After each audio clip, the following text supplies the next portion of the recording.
my wife had had a hip replacement about 20 years earlier, and that chap had retired. So it's sort of a natural starting point, really.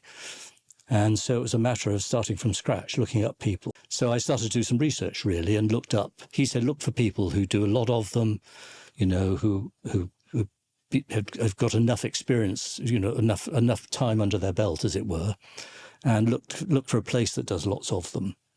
And that's when I latched on to the sort of robotic thing. And I was looking for volume. I came across James, who seemed to do an awful lot of them, 3 times more, I think, than the average at the time. Maybe it's more than that now. So most patients who've come to me in the private sector, I'd say over 90% of people have been on my website. They've looked at the fact that I do between about 250 to 300 joint replacements a year. And they've also looked at my National Joint Registry data as well. So that's really robust data that tells you what your revision rates are as compared to everybody else. So yeah, they've really researched in quite a lot of detail, and consequently you get people coming from all over the place coming to see you, which is quite complimentary, really. And so we're 2 years on now. Yes. How would you describe it now?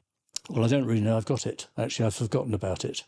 And I've got a huge range of movement in it, so I really don't give it much thought. I golf a bit, and that's no problem for golfing. It's a left hip. Mine was a left hip, and so that gives me no difficulty at all. I've never had any pain from it at all. Which is perfect. It has been a huge success, actually. I shouldn't have perhaps been as nervous as I was to begin with.